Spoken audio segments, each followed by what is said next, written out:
Hello, hello. Beautiful night in Southern Virginia. It's Friday night, the 1st of July. I'm going to turn you around here. Food Forest is asleep. We're home on hiatus for a month. And these grape plants were 18 inches tall when I left. Now, they're hard as a rock, but we got tons of grapes. I actually trimmed them out because you couldn't even walk through here when we got in Monday. I trimmed them out. Just got an order from Stark Brothers. I know it's a little off season to plant, but this is the only chance I got this year. Planted a black raspberry. Excuse me. Planted 2 blueberry bushes in these tubs.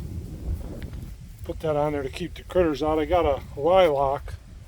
My wife wanted a lilac bush. We got to figure out where we're going to put that yet. Hopefully tomorrow. And I planted a couple fig trees. And I know it's totally the wrong season to prune, especially in this heat. But this is the only chance we're going to get. By the time we come back in the spring, they'll be out of dormancy again. So that one back there, I didn't prune because it's got peaches on it. These 3 didn't, so I pruned them pretty heavily. I got to clean up still. Other than that, we got everything kind of to sleep.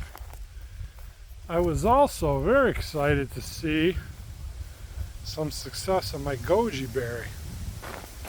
So I planted 5 or 6 of them. That's the best one right there. And it wasn't doing anything when we left.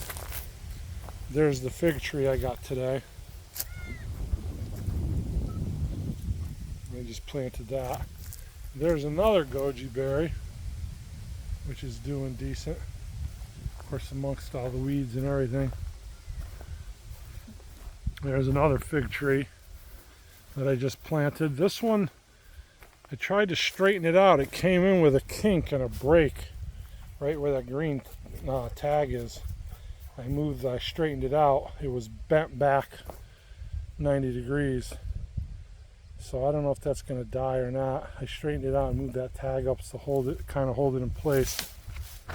These Gojis, I got a little Goji there.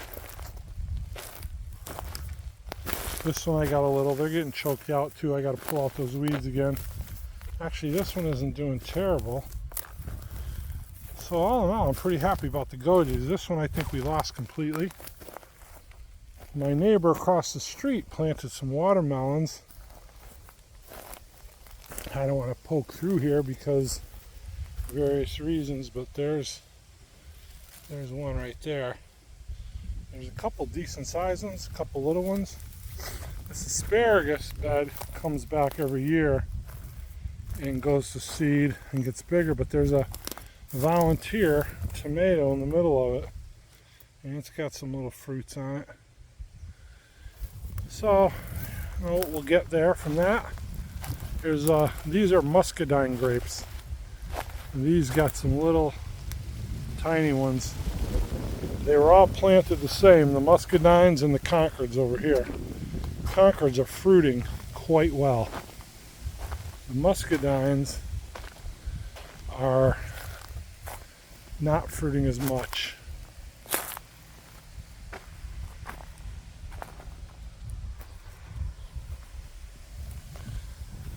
Nice breeze. It's been hot, but there's a nice breeze tonight.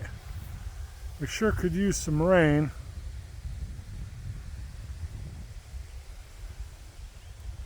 Next spring, I'll be hitting this food forest hard again. I did a pretty heavy pruning on the blackberries. We got some. I just eaten a bunch not too long ago. We did have some.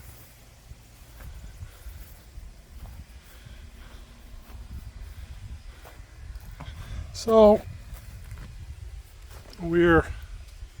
as I mentioned, we're home on hiatus for a month. And it's been difficult being away. I got some pretty good security here, some neighbors, people from church. My one neighbor across the street, he's here every day. He's working in the garden. He's using the beds to plant out some of his stuff, like I showed you that watermelon. He's got some stuff in the back of my other garden.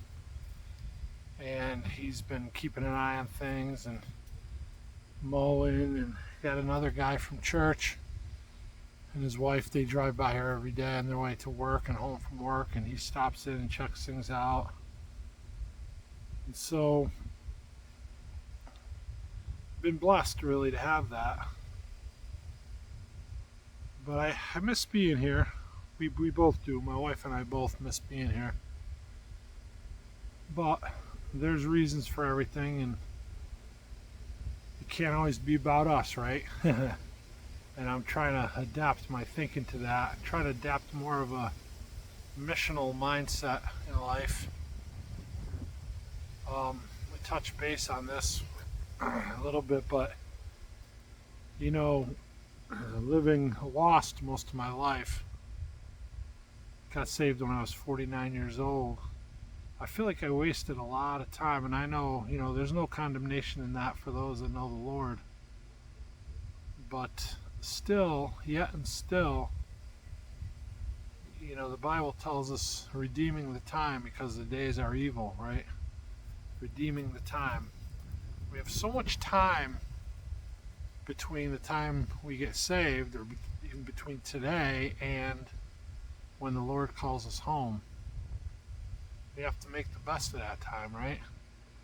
Every hour I spend doing something for myself, something that I want, is an hour that I'm not necessarily serving the Lord. Now, the two can be simultaneous, and are sometimes. But I think that largely, especially in this country, Christianity gets a certain complacency to it. We have to wake up every day and we have to say to ourselves, not what do I want today? What do I want to do? Not how do I want to live my life? But how does the Lord want me to live my life? What does the Lord want me to do? And I think if we can shift our focus toward that, then I think that's a good thing. And I think there will be blessings for that. Now, there's so much that goes into this. So much I could say and do, but the Lord's been working on my heart for a few different things, and let's just say it's not always easy when He molds us, right? But the perfect place we could ever be is in His will. And so, physically, as hard as that is, sometimes it's hard from a selfish standpoint. It's hard when I look at things through my eyes, through my desires, my wants. But when I look at the greater good, when I look at things missionally minded or with eyes for eternity, then it should change our perspective. And it has been changing my perspective. And so it's just something that I've been thinking about. It's been on my mind, and I'm going to try to share more of it as I go along. Thanks for watching. God bless you.